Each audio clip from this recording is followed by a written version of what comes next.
नमस्कार विद्यार्थी मित्रांनो, स्पर्धांकरूवर आपल्या सर्वांचे स्वागत आहे। आज आपण बघणार आहोत महाराष्ट्र नगर परिषद लेखा व लेखा परीक्षण सेवा। सर्वप्रथम आपण जर आपले हे स्पर्धांकरू YouTube चॅनल आहे हे जर आपण सबस्क्राइब नसेल केले तर आधी सबस्क्राइब करून घ्या। त्याचप्रमाणे आपली MPSC अलर्ट नावाची वेबसाईट आहे, इथे आपण प्रश्नमंजुषा म्हणजेच मॉक टेस्ट टाकत असतो। तुम्ही बघू शकता की विविध परीक्षेवर आधारित मॉक टेस्ट आहे, त्याचप्रमाणे विविध विषयावर आधारित मॉक टेस्ट आहे, तर ते आपण सोडवलं नसेल तर फ्रीमध्ये सोडवू शकता। तर चला आपण सुरुवात करूया। बघा, तुम्हा सर्वांना माहितीच असेल की लेखा परीक्षण आणि लेखा सेवासाठी ज्या काही जागा निघाल्या आहेत त्याच्यात कॉमर्स मागितलेला आहे, म्हणजे BCom वाले स्टुडंट ते भरू शकतात। आणि तो जो पेपर होणार आहे त्यामध्ये 60 मार्काचं जे जनरल असणार आहे, जे इतर पेपरमध्ये विचारलं जातं, आणि 40 मार्काचं अकाउंटिंग असणार आहे। खरं तर तो जो 40 मार्काचा जो सिलेबस आहे तो तुम्ही सर्वांनी बघितलेलाच असेल, तर तुम्हाला सर्वांना माहित असेल की तिथे अकाउंटिंगचा अगदी डीप म्हणजे तो सिलेबस अगदी वास्ट आहे। म्हणजे तिथे 11वी कॉमर्स पासून तर 11वी 12वी BCom MCom आणि CAचं म्हणजे CAचं जे इंटरमिडिएट लेवलचं जे असते सर्व सिलेबस त्यांनी तिथे टाकलेला आहे। म्हणजे तो सिलेबस जो आहे तो हा सर्वसमावेशक आहे, म्हणजे अगदी वास्ट आहे। तर एवढा मोठा सिलेबसचा अभ्यास करणं, खरं तर तुम्ही अभ्यासाला लागले पण असाल आणि तुम्ही सुरुवात पण केली असणार, ठीक आहे। आता तुम्ही म्हणाल की एवढ्या लेट व्हिडिओ का सुरू करता? टेलिग्रामवर तसेच प्रमाणे काही मेसेज येत होते की अकाउंट संबंधी काही व्हिडिओ घ्या किंवा काही टेस्ट सिरीज उपलब्ध करा। तर इथे आपण काय बेसिक बघणार आहोत, म्हणजे ह्या व्हिडिओत आपण अगदी बेसिक याच्यासाठी बघणार आहोत की बरेचसे जे विद्यार्थी आहेत ज्यांनी हा फॉर्म भरला आहे त्यांचा 4 वर्ष आधी 5 वर्ष आधी कोणाचा 8 वर्ष आधी BCom झालेला आहे, ठीक आहे। त्यानंतर कोणी प्रायव्हेट जॉबच्या मागे लागले, कोणी बिझनेस करत आहे, तर कोणी प्रिपरेशन करत आहे, तर त्या सर्वांचं अकाउंटिंग आता सुटलेलं आहे, म्हणजे त्यांची अकाउंटिंगची प्रॅक्टिस आता बिलकुल आहे नाही। तर आता त्यांना अकाउंटिंगचा अभ्यास करायचा आहे, तर कसं होत आहे की अकाउंटिंग हा कसा कॉन्सेप्च्युअल विषय आहे, म्हणजे त्याचा आपण जेव्हा कॉन्सेप्ट समजून घेऊ अकाउंटिंगचे तेव्हाच आपल्याला ते सॉल्व्ह करणं अगदी सोपी जाईल किंवा प्रश्न सोडवणं सोपी जाईल। तर झालं असं आहे की इतकी मोठी गॅप पडल्यामुळे आता बरेच जण अकाउंटिंग विसरलेलं आहे, त्याची बेसिक गोष्टी विसरलेल्या आहे। तर हा व्हिडिओ किंवा ही सिरीज चालू करण्याचा उद्देश हाच आहे की तिचे बेसिक्स आहे, त्याचे कॉन्सेप्ट आहे ते आपण इथे बघणार आहोत। म्हणजे आपण बेसिक बघणार आहोत, डिटेल नाही आहे। कसं आहे, एकदा तुम्हाला बेसिक कॉन्सेप्ट कळाले, त्याचप्रमाणे जर तुम्हाला जे मेन डेबिट क्रेडिट आणि जे काही बेसिक एंट्री आहे, म्हणजे जे 11वी 12वीचं अकाउंटिंग आहे तेवढं जरी तुम्हाला कळलं तर उर्वरित भाग तुम्ही स्वतः करू शकता। म्हणजे बेस जर तुमचा एकदा कळाला, एकदा कॉन्सेप्ट तुमचे पुन्हा क्लिअर झाले, रिकॉल झाले, तर तुम्ही त्यावर अभ्यास करून म्हणजे स्वतः अभ्यास करून बाकीचा तुम्ही चांगले मार्क घेऊ शकता। तर आपला तोच उद्देश आहे। आणि त्याचप्रमाणे जे इतर कोणी बॅकग्राऊंडचे लोक असतील, सायन्स किंवा इंजिनिअरिंगचे, त्यांना वाटत असेल तर हा व्हिडिओ ते बघून तुमचं बेसिक जे अकाउंटिंग क्लिअर करू शकतात। कारण की लाईफमध्ये जे आपण म्हणतो की अकाउंटिंगचा किंवा कोणते आपण ट्रान्झॅक्शन करतो त्याचा आपल्याला भरपूर प्रमाणात उपयोग होतो। जास्त वेळ न दडवता आपण सुरुवात करूया। तर सर्वात पहिले अकाउंटिंग म्हणजे काय, ठीक आहे। तर इथे आहे की व्हॉट इज अकाउंटिंग। बघा, अकाउंटिंग ही जी टर्म आहे ही बिझनेसशी रिलेटेड आहे, ठीक आहे। आता आपण एक उदाहरण बघू। बघा, एक कंपनी आहे, ठीक आहे। आपण एक कंपनी स्टार्ट केलेली आहे, ठीक आहे। त्याचं ABC नाव आहे। आता काय होईल, ही जी कंपनी आपण स्टार्ट करतो तर ह्या कंपनीचा आपला उद्देश काय असतो? कंपनी मोस्टली कशासाठी स्टार्ट केली जाते तर प्रॉफिट कमवण्यासाठी, ठीक आहे। आपण प्रॉफिट कमवण्यासाठी एक कंपनी स्टार्ट केली आहे। आता ही कंपनी आपली स्टार्ट झाली आहे, एक एक्झ्युम करा की आपण क्लोथचा बिझनेस करतो, कपडे। तर आपण काय करू, कंपनी स्टार्ट करायसाठी सुरुवातीला आपल्याला त्यात आपलं भांडवल ओतावं लागेल। त्यानंतर आपण त्याचा कच्चा माल घेऊ। जर आपण एखादी वस्तू मॅन्युफॅक्चरिंग करत असू तर आपण काय करू की ती वस्तू मॅन्युफॅक्चरिंग करू, नंतर त्याचं पॅकेजिंग करू, नंतर ती वस्तू आपण मार्केटमध्ये विकू। तर तिथे असंख्य गोष्टी आल्या, म्हणजे बघा, त्यात पैसा सर्वात आपण इन्व्हेस्ट करतो, रॉ मटेरियल आलं, त्याचप्रमाणे आपण बँकेतून त्याच्यासाठी लोन घेऊ, लेबर आले, मशिनरीज आल्या, प्लांट, बिल्डिंग, इलेक्ट्रिसिटी खर्च आला, त्याचप्रमाणे मार्केटिंगचा खर्च आला, त्यानंतर आपण गोडाऊनपर्यंत त्या वस्तू पोहोचवू किंवा मार्केटमध्ये पोहोचवू तर आपला ट्रान्सपोर्टेशन कॉस्ट आला, त्यानंतर आपण ती विक्री करू, त्यानंतर विक्री केल्यावर आपल्याला जो प्रॉफिट होईल किंवा लॉस होईल, प्रॉफिट झाला तर आपल्याला टॅक्स भरावा लागेल, अशा असंख्य गोष्टी आल्या। म्हणजे तुम्ही इथे म्हणू शकता की असंख्य इथे काय झाले, इथे देवाणघेवाण झाली, म्हणजे इथे काही रॉ मटेरियल आला, काही खर्च झाला, त्याचप्रमाणे प्रोडक्ट जो आहे तो बाहेर पडाला, म्हणजे इथे काय झालंय, ट्रान्झॅक्शन झाले आहे, ठीक आहे। ट्रान्झॅक्शन बिझनेसमध्ये झाल्या। तर आता काय होते की याच्यात असंख्य ट्रान्झॅक्शन होतात, खूप साऱ्या, ठीक आहे। जो बिझनेस जितका मोठा असेल तितके त्याचे ट्रान्झॅक्शन जास्त होतात, ठीक आहे। जितक्या मोठ्या प्रमाणात त्याचा व्याप असेल किंवा मोठ्या प्रमाणात मॅन्युफॅक्चरिंग किंवा जे काही असेल, सेल्स असेल, सर्व्हिस असेल, जे असेल, तर तेवढ्या मोठ्या प्रमाणात त्याचे ट्रान्झॅक्शन होतात। तर होतात काय, दिवसभरात जे काही असंख्य ट्रान्झॅक्शन होतात, ठीक आहे। तर आता हे आपण लक्षात ठेवू शकत नाही, तर हे ट्रान्झॅक्शन आपल्याला काय करावं लागेल, नोट डाऊन करून ठेवावं लागेल, ठीक आहे। हे ट्रान्झॅक्शन आपल्याला नोट डाऊन करावं लागेल। तर आता आपण हे नोट कसे करू, तर हे नोट करण्याचा एक फॉर्मॅट असतो, ठीक आहे। त्या फॉर्मॅटमध्ये आपल्याला हे ट्रान्झॅक्शन नोट करावं लागेल। म्हणजे आपण बिझनेसमध्ये पैसे आणले त्याचं ट्रान्झॅक्शन, आपण लोन घेतलं त्याचं ट्रान्झॅक्शन, त्यानंतर आपण सॅलरी दिली त्याचं ट्रान्झॅक्शन, आपण इलेक्ट्रिसिटी बिल भरलं त्याचं ट्रान्झॅक्शन, हे सगळे ट्रान्झॅक्शन आपल्याला नोट करावं लागेल, ठीक आहे। तर ह्या नोट करण्यालाच, ठीक आहे, तर ह्या नोट करण्यालाच अकाउंटिंग म्हणतात। म्हणजे काय होतं, तर अकाउंटिंगची जी व्याख्या आहे ती काय आहे, नोट करणं म्हणजे रेकॉर्डिंग करणं, ठीक आहे। तर आपण जे हे ट्रान्झॅक्शन सर्वात प्रथम आपण काय करू, रेकॉर्ड करू, ठीक आहे। याला आपण एका सिस्टमॅटिक वेनी रेकॉर्ड करू। रेकॉर्ड केल्यानंतर आपण त्याचं काय करू, क्लासिफिकेशन करू, ठीक आहे। क्लासिफिकेशन याच्यासाठी की काही सेल्सचे असेल, काही परचेसचे असेल, ठीक आहे, काही लोनचे ट्रान्झॅक्शन असेल, काही सॅलरीचे असेल, तर आपण त्याचं काय करू, क्लासिफिकेशन करू, ठीक आहे। त्यानंतर आपण हे रेकॉर्ड आणि क्लासिफिकेशन झाल्यानंतर आपण काय करू, त्याचा समरी बनवू, म्हणजे त्याला आपण एक त्याचा समराईज फॉर्ममध्ये त्याला आपण जेव्हा एकाच्यात मांडतो, ठीक आहे, समराईज करू, ठीक आहे. तर आपण त्याला समराईज करतो. तर आपण काय करतो, पहिले ट्रान्झॅक्शन रेकॉर्ड करतो, त्यानंतर त्याचं क्लासिफिकेशन करतो आणि समराईज करतो. तर ह्या तिन्ही क्रियेला धरून यालाच म्हणतात अकाउंटिंग, ठीक आहे. अकाउंटिंगमध्ये ह्याच गोष्टी केल्या जातात, recording, classification and summarising financial transaction, ठीक आहे. फायनान्शियल तर इतर कोणते नाही, तर फायनान्शियल म्हणजे कोणते, तर पैशाशी रिलेटेड, ठीक आहे. आता इथे बघा, जे ट्रान्झॅक्शन असतात ते दोन टाईपचे असतात. एक असतात कॅश ट्रान्झॅक्शन आणि दुसरे असतात क्रेडिट ट्रान्झॅक्शन, ठीक आहे. कॅश म्हणजे काय, तर जे आपण नगदी पैशातून जे ट्रान्झॅक्शन करतो ते, ठीक आहे. आणि क्रेडिट म्हणजे काय असतं की उधार, ठीक आहे. म्हणजे आता आपण एखादी वस्तू घेतली किंवा एखादा माल परचेस केला तर त्याचे आपण पैसे नंतर देतो, ठीक आहे. तर बिझनेसमध्ये हे दोन्ही पण ट्रान्झॅक्शन आपण रेकॉर्ड करत असतो. म्हणून आपण म्हटलं ना, रेकॉर्ड, क्लासिफाईंग अँड समरायझिंग, ठीक आहे. तर हे दोन्ही प्रकारचे जे ट्रान्झॅक्शन असतात ते आपण बिझनेसमध्ये रेकॉर्ड करतो. ते रेकॉर्ड करणे, त्याला क्लासिफाय करणे आणि समराईज करणे यालाच अकाउंटिंग म्हणतात, ठीक आहे. तर ही झालं अकाउंटचं बेस. आता बघा, आता जेव्हा आपण म्हटलं की आपण रेकॉर्ड करू, ठीक आहे, मग क्लासिफाय करू आणि मग समरायझिंग करू, तर याचा एक फॉर्मॅट असतो, ठीक आहे. त्या फॉर्मॅटमध्ये आपल्याला याची मांडणी करावी लागते. त्याच्यात काही घटक असतात, त्या घटकात ते जसं ॲसेट आहे, लायबिलिटी आहे, तर हे सगळं आता आपण समोर बघणारच आहोत. आणि सर्वात महत्त्वाचं आहे, आपण इथे तेच ट्रान्झॅक्शन रेकॉर्ड करू जे की फायनान्शियल रिलेटेड असेल, म्हणजे जिथे पैशाची देवाणघेवाण होईल, नगद होईल, ठीक आहे, किंवा उधार होईल, म्हणजे कॅश स्वरूपात होईल किंवा क्रेडिट स्वरूपात होईल, ठीक आहे. तर जे दोन्ही प्रकारचे ट्रान्झॅक्शन आहेत तेच घेणार आहोत. म्हणजे आपण इथे नॉन मॉनिटरी, म्हणजे ज्याचा पैशाशी काही संबंध नाही असे ट्रान्झॅक्शन आपण घेणार नाही आहोत, ठीक आहे. म्हणजे बिझनेसमध्ये जो पण खर्च होईल किंवा जो आपल्याला इन्कम होईल ती जे पैशाच्या स्वरूपात, म्हणजेच खर्च आणि आपली इन्कम याच्याशी रिलेटेडच आपण ट्रान्झॅक्शन इथे, म्हणजे पैशाच्या रिलेटेड ट्रान्झॅक्शन आपण इथे घ्यायचे असते. नॉन मॉनिटरी ट्रान्झॅक्शन याच्यात घेतले जातात. तर आता ट्रान्झॅक्शन करण्याच्या पद्धती कशा प्रकारे हे केल्या जाते. आपण अकाउंटिंगमध्ये आपल्याला सर्वात पहिली कशाची गरज असते, सोर्स डॉक्युमेंटची, ठीक आहे. सोर्स डॉक्युमेंट म्हणजे काय होते, आता बघा, तुम्ही कोणते ट्रान्झॅक्शन रेकॉर्ड करायला सोर्स डॉक्युमेंटची गरज पडते. म्हणजे काय होते, तर सोर्स डॉक्युमेंटमध्ये काय येते, सोर्स डॉक्युमेंट जसं तुमच्याकडे एखादं बिल आहे, ठीक आहे, बिल आहे, इनवॉइस आहे, तुम्ही माल खरेदी कराल, काही कराल तर इनवॉइस होईल, ठीक आहे. त्यानंतर क्रेडिटर्स नोट असते, त्याचप्रमाणे बँक स्टेटमेंट आहे, जे काही आपला व्यवहार होईल त्याचं काही ना काही जे काही डॉक्युमेंट आपल्याकडे उपलब्ध होते त्याला सोर्स डॉक्युमेंट म्हणतात. तर ह्या डॉक्युमेंटच्या आधारे आपण काय करतो, आपण जर्नल बनवतो, ठीक आहे. जर्नल, आपण एक जर्नल बनवतो, एक जर्नल असते, ठीक आहे. तिथे आपण हे सगळे ट्रान्झॅक्शन रेकॉर्ड करतो, ठीक आहे. इथे आपण त्याचं हे लिहितो की कॅश आली, कॅश गेली, माल परचेस केला, सेल्स केला, इथे डेबिट आणि क्रेडिट लिहितो. तर येणाऱ्या याच्यात आपण डेबिट क्रेडिट काय सर्व बघू. आता फक्त मी तुम्हाला एक ओव्हरऑल याचा हे समजवतो की सोर्स डॉक्युमेंटवरून आपण जर्नल एंट्रीज करतो, ठीक आहे. जर्नलवरून आपण काय बनवतो, लेजर बनवतो, ज्याला आपण अकाउंट्स म्हणतो ना, जसे टी फॉर्ममध्ये असतात असे, ठीक आहे. तुम्हाला सर्वांना माहितीच असेल, ठीक आहे. इथे आपण पोस्टिंग करतो, इकडे डेबिट आणि इकडे क्रेडिट, तर त्याला म्हणतात लेजर. त्या लेजरवरून आपण काय बनवतो, ट्रायल बॅलन्स बनवतो, ठीक आहे. त्या ट्रायल बॅलन्सवरून आपण काय बनवतो, फायनल अकाउंट बनवतो. आता या फायनल अकाउंटमध्येच काय ते प्रॉफिट अँड लॉस अकाउंट मी ते शॉर्टकटमध्ये लिहितो आणि बॅलन्स शीट, ठीक आहे. तर हा जो एवढा पार्ट आहे, हा एवढा, याला बुक किपिंग म्हणतात.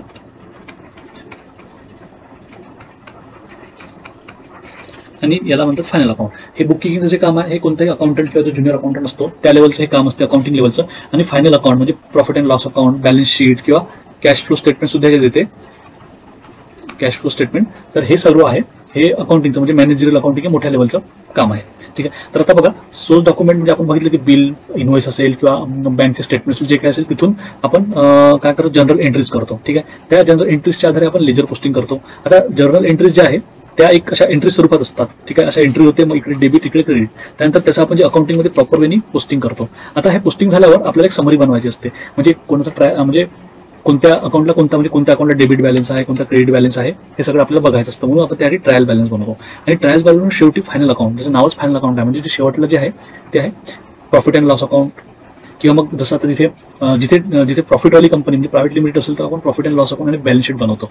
पण जर नॉन प्रॉफिट कंपनी असेल तिथे आपण income and expenditure statement, payment and receipt statement ह्या सगळ्या गोष्टी आपण बनवतो. तर ते आपण येणाऱ्या काळात घेणारच आहोत. मग ह्या सगळ्या गोष्टीवरून प्रॉफिट अँड लॉस आणि बॅलन्स शीटवरून आपल्याला माहित पडते की त्या ऑर्गनायझेशनला प्रॉफिट झाला आहे की लॉस झाला आहे, ठीक आहे. त्याचप्रमाणे प्रॉफिट झाला तर प्रॉफिट किती झाला बा, मग त्या प्रॉफिटवर आपण काय करतो, आपण टॅक्स भरतो, ठीक आहे. सेल टॅक्स भरतो, जीएसटी भरतो. ह्या सगळ्या गोष्टीसाठी त्याचं काम होत असते. त्याचप्रमाणे कोणता बिझनेस किती प्रॉफिटमध्ये आहे हे काय काय शेअर होल्डर्स जे असतात त्यांच्यासाठी हे उपयुक्त असते, गव्हर्नमेंटसाठी देखील हे गोष्टी, हे जे फायनान्शियल रिपोर्ट जे म्हणतो ते काम येते. त्याचप्रमाणे जे क्रिएटर्स असतात म्हणजे जे लोक इन्व्हेस्ट करतात किंवा जे लोक लोन देतात कंपनीला, त्याचप्रमाणे पब्लिक, जनरल पब्लिक सुद्धा ह्या सगळ्या गोष्टीवरून अनालाइज करू शकते की त्या कंपनीला प्रॉफिट झाला आहे, लॉस झाला आहे, त्याचा प्रॉफिट किती आहे, किती सेल केला आहे, किती कर्ज आहे कंपनीवर, किती डेट आहे, या सगळ्या गोष्टीसाठी आपण जे काही असते ते अकाउंटिंग करत असतो. म्हणजे आपल्या स्वतःसाठी म्हणजे जे मॅनेजमेंट असते, त्याचप्रमाणे जे ओनर असतात त्यांच्यासाठी तर ते जे अकाउंट असते ते काम येतेच, पण त्या आधारे इतर जे म्हणतो आपण इतर पब्लिक, गव्हर्नमेंट, क्रेडिटर्स यांना सुद्धा त्या कंपनीची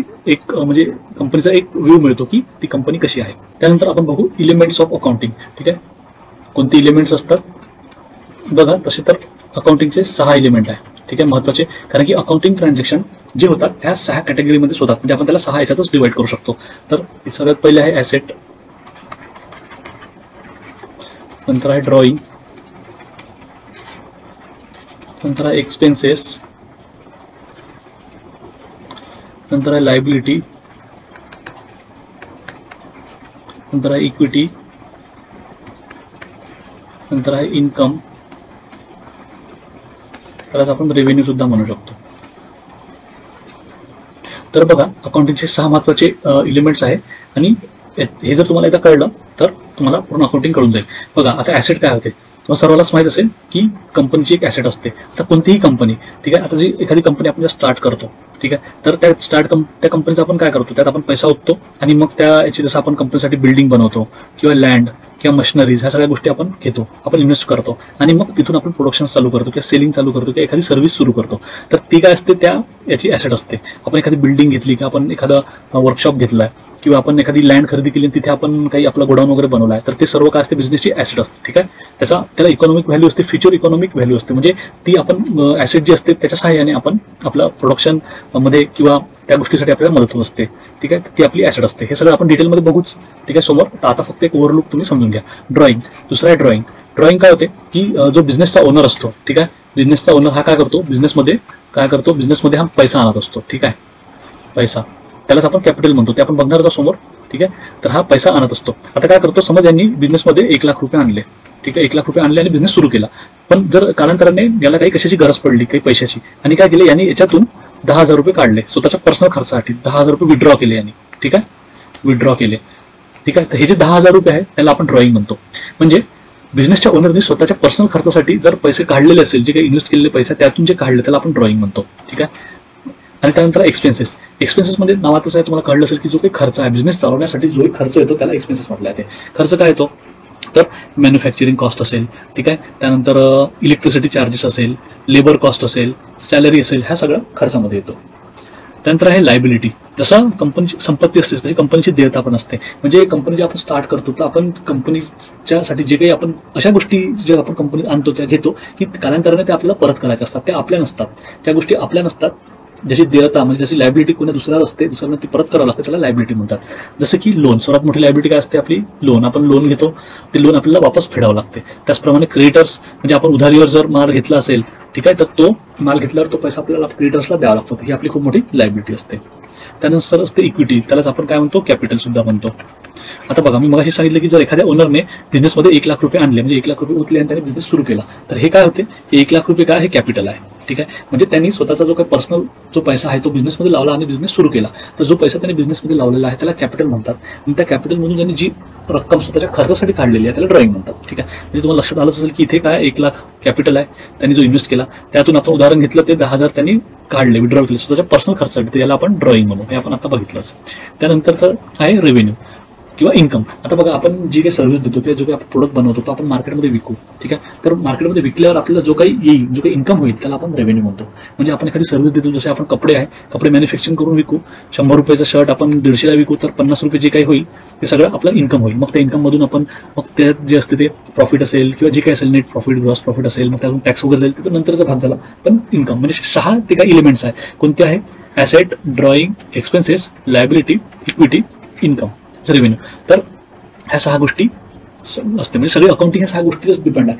त्यात ह्या सगळ्या गोष्टी जे काही ट्रान्झॅक्शन होईल, त्यात जे काही डेबिट होईल, जे काही क्रेडिट होईल, त्या 6 भागातच होईल. बघा, आता आपण सगळ्यात पहिले काय बघितलं तर ॲसेट. ठीक आहे, आता बघा, ॲसेट जर इन्क्रीज झाली, इन्क्रीज आणि डिक्रीज, ठीक आहे. आता बघा ॲसेट काय आपली संपत्ती आहे, ठीक आहे.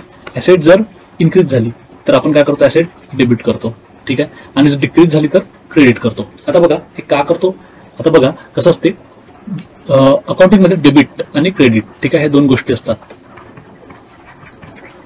ठीक आहे. डेबिट पुष्कळ असं समजतात की डेबिट म्हणजे आपल्याला एखादी गोष्ट आली आहे आणि तो जो काही अकाउंटिंगचा जो डेबिट आणि क्रेडिटचा रूल आहे तो आपण नेक्स्ट याच्यात बघणार आहोत. सध्या फक्त एवढं समजून घ्या की आपली जी ॲसेट वाढली आहे, म्हणजे आपण मशिनरी आहे, मशिनरी परचेस केली आहे, तर जर आपली ॲसेट वाढली तर आपण काय करू, मशिनरी डेबिट करू, मशिनरी अकाउंट डेबिट. आणि जर कमी झाली आहे, डिक्रीज झाली आहे, तर आपण काय करू, क्रेडिट करू, ठीक आहे. त्याचप्रमाणे आपलं आहे ड्रॉइंग. ड्रॉइंग जर आपली वाढली तर आपण त्याला काय करू, डेबिट करू, कमी झालं तर त्याला आपण क्रेडिट करू. त्यानंतर आहे एक्सपेन्सेस वाढले तर आपण त्याला डेबिट करू आणि कमी झालं तर क्रेडिट करू, ठीक आहे. हे तीन अगदी समान आहे आणि बाकीचे तीन आहे ते उलटे आहे. ते कोणते आहे, जसं लायबिलिटी जर जेव्हा वाढते, ठीक आहे, जेव्हा इन्क्रीज होते आपण त्याला क्रेडिट करतो आणि जेव्हा ती कमी होते तेव्हा आपण त्याला डेबिट करतो. त्यानंतर आहे कॅपिटल म्हणजेच इक्विटी कॅपिटल वाढली तर आपण त्याला काय करतो, क्रेडिट करतो आणि कमी झालं तर त्याला आपण डेबिट करतो. हे शॉर्टकट आहे डेबिट क्रेडिटचं. नंतर आहे इन्कम किंवा रेव्हेन्यू जर वाढला की इन्कम वाढलं तर आपण क्रेडिट करतो आणि कमी झालं तर आपण त्याला डेबिट करतो. बघा प्रत्येक जो काही ट्रान्झॅक्शन होतं ना, जसं आपण बिझनेसमध्ये कॅश आणली, कॅश दिली, परचेस केलं, सेल्स केलं, प्रत्येकाचे दोन इफेक्ट होतात, ठीक आहे. कारण की आपल्याला काय डबल एंट्री सिस्टीम, ठीक आहे, तुम्हाला सर्वांना माहिती असेल की आपण डबल एंट्री सिस्टीमवर आपली अकाउंटिंग करतो. दोन असते, एक सिंगल एंट्री आणि डबल एंट्री. सिंगल एंट्रीमध्ये एकच एंट्री होते, डबल एंट्रीमध्ये दोन एंट्री होतात. तर सिंगल एंट्री काही वापरले जात नाही, ते एकदम छोट्या बिझनेसमध्ये किंवा माझ्या मते ते वापरले जात नाही. आता बऱ्याचशा ठिकाणी तर सगळ्याकडे डबल एंट्री झाली आहे. तर आणि हे आपल्या सिलेबसमध्ये जास्त काही विचारलं जात नाही याच्याबद्दल. मोस्टली डबल एंट्री सिस्टमच महत्त्वाची आहे, कारण की याच्यावरच पूर्ण अकाउंटिंग सगळ्या जगभरात याच्यावरच अकाउंटिंग केली जाते. तर डबल एंट्री सिस्टममध्ये दोन इफेक्ट होतात. कोणत्या पण गोष्टीला एक तर आपण डेबिट करतो किंवा क्रेडिट करतो, ठीक आहे. तर हे ओव्हरऑल याच्यासाठी सांगितलं मी तुम्हाला की याच्यावरून तुम्हाला कोणती गोष्ट ओळखायला सोपी होईल. म्हणजे जसं आता ॲसेट वाढली आहे, म्हणजे आपण जसं आता मशिनरी परचेस केली, म्हणजे आपल्या मशिनरी परचेस केली काय आपल्याकडे ॲसेट आली, ॲसेट वाढली तर आपण काय करू, मशिनरी अकाउंट डेबिट, म्हणजे तो डेबिट होईल, ठीक आहे. त्याचप्रमाणे कॅश आहे, जर कॅश आली आपल्याकडे, जर कॅश आली तर आपण काय करतो, डेबिट करतो, आणि जर आपल्याकडून गेली तर त्याला आपण क्रेडिट करतो कॅशला. त्याचप्रमाणे ड्रॉइंग आहे. ड्रॉइंग म्हणजे काय, तर बिझनेसच्या ओनरने बिझनेसच्या याच्यातून काढलेली रक्कम स्वतःच्या पर्सनल खर्चासाठी, तर ती आपण काढली तर आपण काय करतो, डेबिट करतो, आली तर, आणि गेली तर आपण क्रेडिट करतो.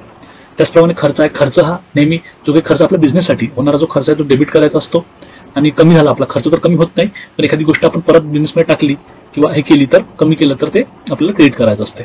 त्याचप्रमाणे लायबिलिटी, आता ह्या तीन गोष्टीच्या उलट्या. लायबिलिटी जर वाढली म्हणजे आपल्या देयता वाढली आहे, ठीक आहे, आपली जे काय म्हणतो त्याला आपलं जे आपण ओझ करतो त्या गोष्टी आपण वापस परत करायच्या आहेत, तर ह्या जर वाढल्या, ठीक आहे, लायबिलिटी जर इन्क्रीज झाली तर काय करायचं असते, क्रेडिट करायची असते लायबिलिटी, ठीक आहे. आणि आपण ज्या डिक्रीज करू तर याला डेबिट करायचं असते. त्याचप्रमाणे कॅपिटल आहे. जर जो काही बिझनेसचा ओनर बिझनेसमध्ये कॅपिटल आणतो तो ते क्रेडिट करायचं असते, ठीक आहे, आणि कॅपिटल त्यांनी काढून घेतलं तर इथून कॅपिटल मायनस म्हणजेच डेबिट करायचं असते. इन्कम आली, कोणती इन्कम किंवा रेव्हेन्यू आला तर क्रेडिट करायचा, आणि रेव्हेन्यू गेला आपल्याकडून, खर्च झाला तर आपण पाहायचं खर्च आहे तर डेबिट, एक्सपेन्सेसचे डेबिट. पण खर्च आहे, खर्च इन्कम मधून काही गोष्टी कमी झाल्या तर त्या डेबिट करायच्या असतात, वाढल्या तर इन्कम क्रेडिट करायचे असते. तर मित्रांनो, मला वाटतं की हे बेसिक मी सांगण्याचा प्रयत्न केला आहे. इथे मी कोणत्याही गोष्टीचा डिटेल नाही सांगितला, फक्त बेसिक जो कॉन्सेप्ट आहे, ठीक आहे, त्या आपण इथे बघितलेलं आहे. जसं आपण अकाउंटिंग काय असते हे आपण बघून घेतलं. अकाउंटिंग म्हणजे काय असते तर recording, classification and summarising of financial data, ठीक आहे, हे आपण बघितलं. त्यानंतर जे काय असते फायनान्शियल ट्रान्झॅक्शन दोन प्रकारचे असतात, कॅश अँड क्रेडिट. त्यानंतर आपण बघितलं की आपण एंट्री कशा प्रकारे करतो. सोर्स डॉक्युमेंटवरून आपण जर्नल एंट्रीज करतो, त्यानंतर लेजर पोस्टिंग करतो, मग ट्रायल बॅलन्स करतो, आणि मग फायनल अकाउंट म्हणजेच profit and loss and balance sheet, तसंच कॅश फ्लो वगैरे, ह्या सगळ्या गोष्टीला बुक किपिंग म्हणतात आणि याला फायनल अकाउंट म्हणतात. त्यानंतर आपण इलिमेंट्स पाहिले. अकाउंटिंगचे इलिमेंट्स कोणते, 6 इलिमेंट आहे. म्हणजे कोणतेही ट्रान्झॅक्शन किंवा कोणती एंट्री या 6 गोष्टीतच होईल. म्हणजे अकाउंटिंग या 6 गोष्टीच्या बाहेर नाही आहे. जेही आहे ते एक ॲसेट असेल, ड्रॉइंग असेल, एक्सपेन्सेस असेल, किंवा लायबिलिटी, इक्विटी किंवा इन्कम असेल. आणि त्यानंतर आपण हे सुद्धा बघितलं की ॲसेट, ड्रॉइंग, एक्सपेन्सेस हे जे आले म्हणजे वाढले तर डेबिट करतात आणि गेले तर क्रेडिट करतात. आणि त्याचप्रमाणे लायबिलिटी, कॅपिटल आणि इन्कम हे जे आपल्या बिझनेसमध्ये आले किंवा वाढले तर आपण त्याला क्रेडिट करतो आणि कमी झाले तर डेबिट करतो. तर मला वाटतं की बेसिक गोष्टी ह्या आपल्या इथून पुष्कळ क्लिअर झालेल्या असेल किंवा रिकॉल झालेलं असेल. येणाऱ्या याच्यात आपण गोल्डन रूल, अकाउंटिंगचे जे गोल्डन रूल आहे ते बघू. त्याचप्रमाणे आपण काही जे बेसिक एंट्रीज बघू, आणि आपण जे काही आपला बेसिक जो काही कॉन्सेप्ट आहे, जो बेस आपल्याला गरजेचा आहे अभ्यास करण्यासाठी, तेवढे व्हिडिओ आपण इथे घेऊ. व्हिडिओ कसा वाटला ते कमेंट करा. कोणत्या गोष्टी जर तुम्हाला वाटत असेल की आपण अजून याच्याबद्दल अजून काही डिटेल घेतलं पाहिजे, किंवा बिझनेस लॉ आहे, कॉस्ट अकाउंटिंग पण आहे, तर ह्या सगळ्या गोष्टी जर तुम्हाला व्हिडिओ पाहिजे असेल ते सांगा. मी एक टॉपिकवर व्हिडिओ घेऊन